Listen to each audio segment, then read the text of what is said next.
and slipped out the wood, he spoke his thoughts slowly.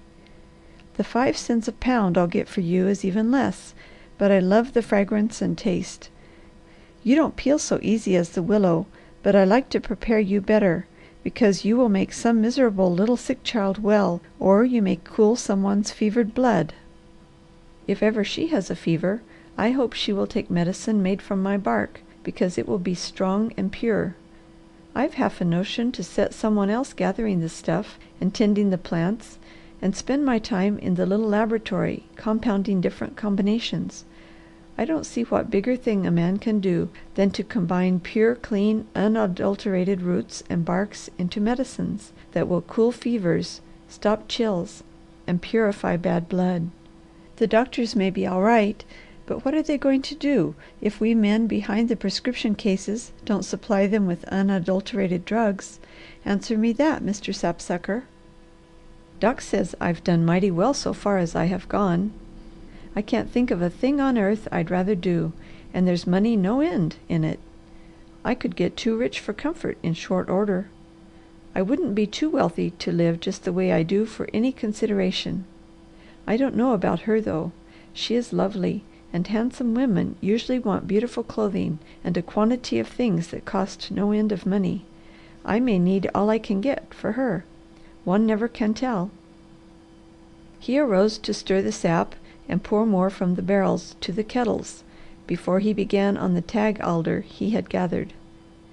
"If it is all the same to you, I'll just keep on chewing spice brush while I work," he muttered.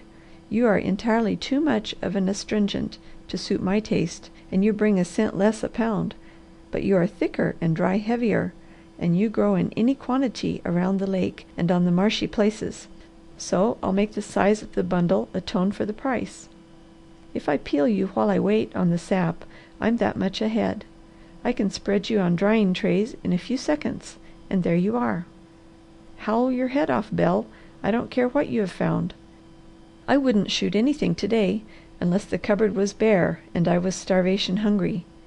In that case I think a man comes first, and I'd kill a squirrel or quail in season, but blessed if I'd butcher a lot or do it often.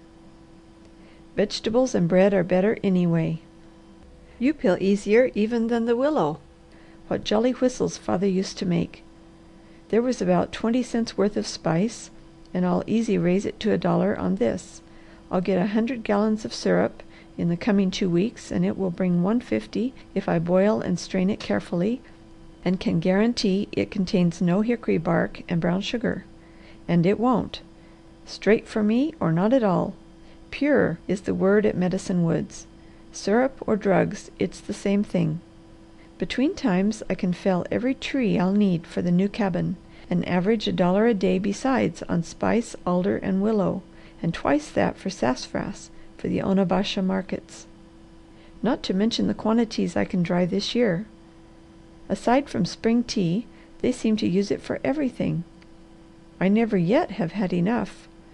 It goes into half the tonics, anodyne, and stimulants, also soap and candy.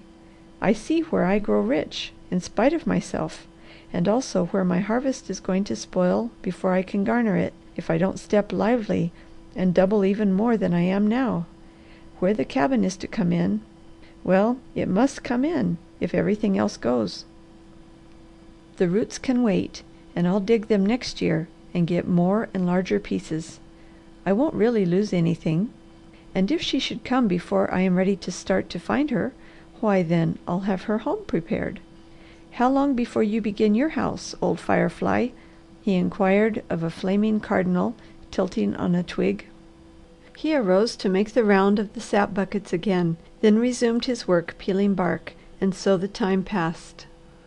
In the following 10 days he collected and boiled enough sap to make more syrup than he had expected. His earliest spring store of medicinal twigs that were peeled to dry in quills were all collected and on the trays. He had digged several wagon loads of sassafras and felled all the logs of stout, slender oak he would require for his walls. Choice timber he had been curing for candlestick material he hauled to the sawmills to have cut properly, for the thought of trying his hand at tables and chairs had taken possession of him. He was sure he could make furniture that would appear quite as well as the mission pieces he admired on display in the store windows of the city.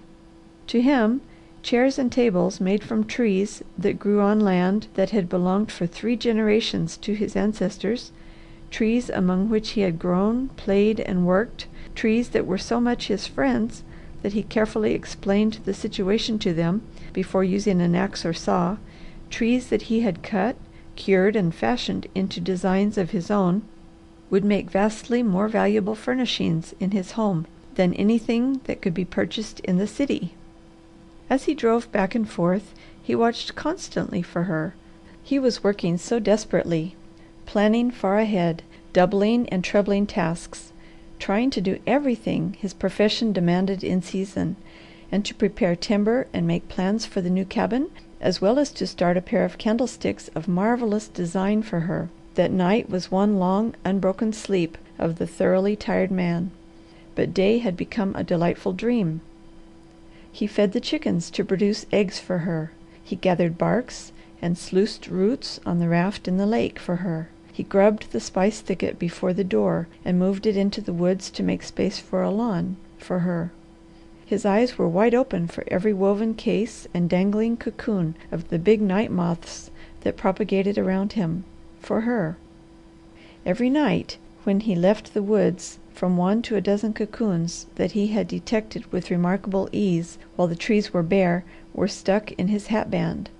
As he arranged them in a cool, dry place, he talked to them. "Of course I know you are valuable, and there are collectors who would pay well for you, but I think not. You are the prettiest thing God made that I ever saw, and those of you that home with me have no price on your wings. You are much safer here than among the crows and jays of the woods. I am gathering you to protect you and to show to her. If I don't find her by June, you may go scot-free. All I want is the best pattern I can get from some of you for candlestick designs. Of everything in the whole world, a candlestick should be made of wood. It should be carved by hand, and of all ornamentations on earth, the moth that flies to the night light is the most appropriate. Owls are not so bad. They are of the night, and they fly to light, too, but they are so old. Nobody I ever have known used a moth. They missed the best when they neglected them. I'll make her sticks over an original pattern. I'll twine nightshade vines with flowers and berries around them, and put a trailed luna on one. And what is the next prettiest for the other? I'll think well before I decide. Maybe she'll come by the time I get to carving and tell me what she likes. That would beat my taste, or guessing a mile." He carefully arranged the twigs bearing cocoons in a big wire-covered box to protect them from the depredations of nibbling mice and the bolder attacks of the saucy ground squirrels that stored nuts in his loft and took possession of the attic until their scampering sometimes awoke him in the night. Every trip he made to the city he stopped at the library to examine plans of buildings and furniture and to make notes. The oak he had hauled was being hewed into shape by a neighbour who knew how, and every wagon that carried a log to the city to be dressed at the mill brought back timber for side walls, joists, and rafters. Night after night he sat late poring over his plans for the new rooms, above all for her chamber.